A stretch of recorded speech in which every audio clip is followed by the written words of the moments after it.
अस्सलाम वालेकुम। ये हमारा चैप्टर है company postal bail out regulation 2018। तो कंपनी पोस्टल बेल आउट जो रेगुलेशन 2018 है, ऐसे इजी वे में अगर मैं एक्सप्लेन करना चाहें तो कहता है कि प्राइमरी कवर करता है कि कंपनी के शेयर होल्डर जो हैं वो किस तरह वोट करते हैं इंपॉर्टेंट मैटर्स के हवाले से। तो specially when they are not physically present at a meeting, जब वो खुद फिजिकली प्रेजेंट ना हो तो ये किस तरह वो ख़त के ज़रिए अपनी वोटिंग देंगे। कहता है कि यहाँ पे कुछ की पॉइंट्स हैं। कहता है कि who gets to vote and how, कौन वोट करेगा और कैसे। Voting when a poll in demand voting, तब कहते हैं कि if member demand a vote, अगर कोई मेंबर वोट डिमांड करे अ पोल या आपको पोल के हवाले से और any issue on any issue किसी मसले के हवाले से, तो तमाम मेंबर ऑफ द कंपनी जो हैं वो देते हैं उसे right to vote using a postal ballot और member of the company must be given.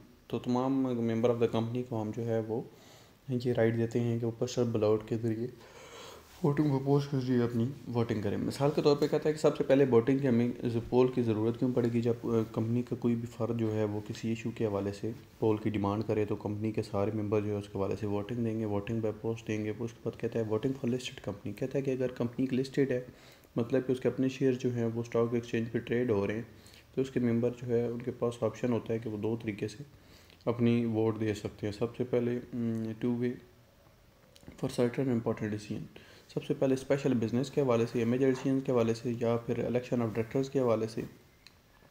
ठीक है, तो कहता है कि दो वेज हैं मतलब वोटिंग के। सबसे पहले ई वोटिंग भी वो कर सकते हैं या बाय पोस्ट वोटिंग भी वो कर सकते हैं, पोस्टल बेल आउट रेगुलेशन में आता है। उसके बाद कहता है कि इलेक्ट्रॉनिक वोटिंग को अगर हम एक्सप्लेन करें तो कहता है कि this is about letting share holders vote securely online.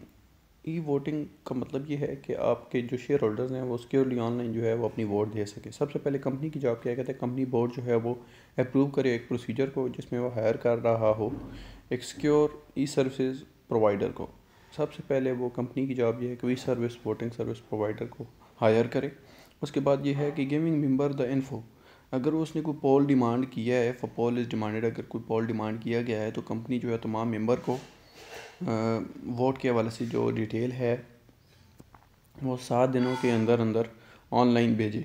उसके बाद कहता है कि इन्फॉर्मेशन में क्या क्या शामिल होगा, जो मेंबर्स को इन्फॉर्मेशन भेजी जाएगी। इसमें web address, login detail, password और डेट ऑफ वोट जो है वो कब कास्ट होगी उस हवाले से होगा।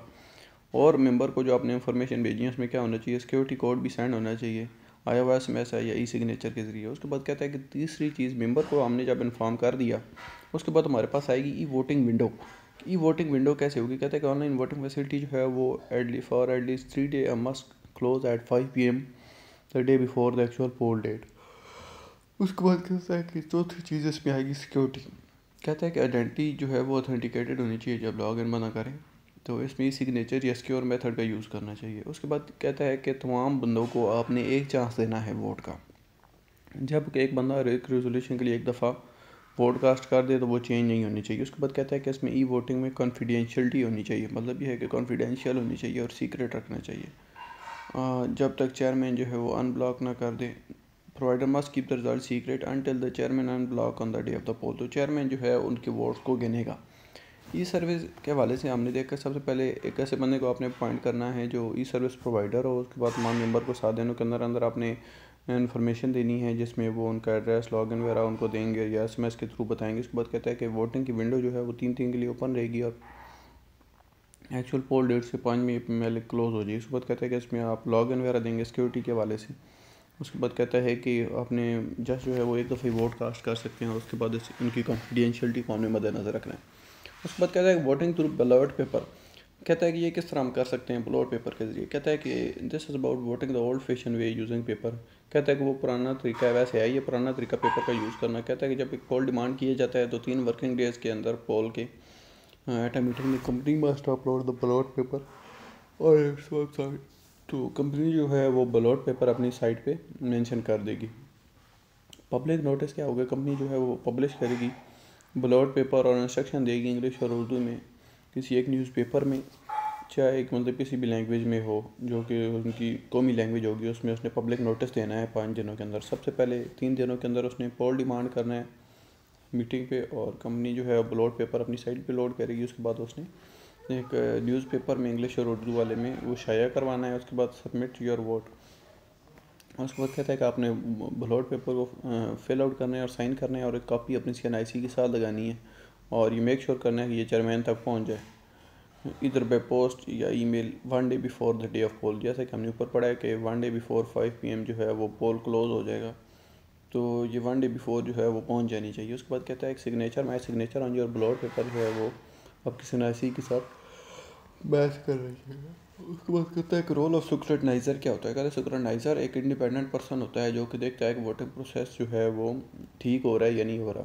कहता है कि उसको कौन अपॉइंट करता है। कहता है लिस्टेड कंपनी के लिए must be appointed for very important business, like इसको किस किस पर्पज़ के लिए हम अपॉइंट कर सकते हैं। Selling a major part of the company, जब कंपनी का मेजर पार्ट आप सेल कर रहे हैं उसके लिए वोटिंग करवा रहे हो, या इन्वेस्टमेंट कर रहे हो एसोसिएटेड कंपनीज़ के वाले से, या फिर डायरेक्टर्स के इलेक्शन करवा रहे हो। कहता है कि हु दे आर, ये स्क्रूटनाइज़र होते क्या हैं। कहता है कि ये must be company stationery editor, ये कंपनी के स्टेशनरी एडिटर्स भी हो सकते हैं या दूसरे को क्वालिफाइड एडिटर्स हो सकते हैं जिनके पास राइट एक्सपीरियंस हो और बोर्ड बिलीव करता हो कि वो इंडिपेंडेंटली चेक कर सकते हैं वोटिंग प्रोसेस को।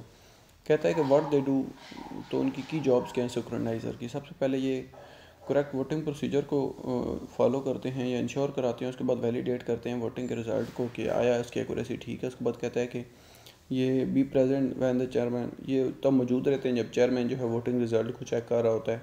उसके बाद कहता है कि watch the counting of votes, मतलब काउंटिंग ऑफ वोट्स को देखेंगे। उसके बाद कहता है कि डुप्लीकेट वोट्स को ये निकाल देते हैं। उसके बाद कहता है कि ये रिकॉर्ड कर रखते हैं कि किसने who voted for and against, और कि किसने किस ठीक वोटिंग की, किसने उसके खिलाफ वोटिंग की और किसने इनवैलिड वोट्स दिए।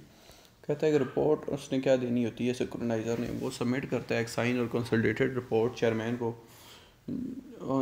एज सून एज पॉसिबल, जितना जल्दी हो सके मीटिंग वाले दिन। अभी चेयरमैन की रिस्पॉन्सिबिलिटीज़ क्या हैं। कहता है चेयरमैन जो है वो मीटिंग का जो है वो इंचार्ज होता है जो कि फाइनल रिजल्ट्स को हैंडल कर रहा होता है। सबसे पहले चेयरमैन ने क्या करना होता है, सिक्योरिटी को देखना होता है। सबसे पहले चेयरमैन क्या करता है कि रिसीव करता है बैलेट पेपर को सेफ और रिजल्ट और कॉन्फिडेंशियल को, और उन्हें फॉर्मली अनाउंस कर देता है। उसके बाद क्या करता है कि फाइनल कॉल करता है चेयरमैन, डिसीजन होती है कि आया वोट वैलिड है और कौन सा फाइनल नहीं है। उसके बाद कहता है कि counting and unblocking the poll, right after the polling end, जैसी पोलिंग एंड हो जाती है चेयरमैन जो है वो तमाम वोट काउंट करता है, ठीक है, और ये वोटिंग के रिजल्ट बताता है। और ये जो है डन होता है प्रेजेंस ऑफ मेंबर रिप्रेजेंटेटिव, और मतलब मेंबर रिप्रेजेंटेटिव और 2 नॉन एम्प्लॉय विटनेस के होते हुए। उसके बाद कहता है कि चेयरमैन जो है वो अनाउंस करता है रिजल्ट्स मीटिंग में। उसके बाद कहता है कि पब्लिकेशन, उसके बाद ये है कि कंपनी वेबसाइट में ये पब्लिश हो जाता है 24 घंटों के अंदर अंदर जैसी मीटिंग एंड होती है, ठीक है। जज़ाकल्लाह।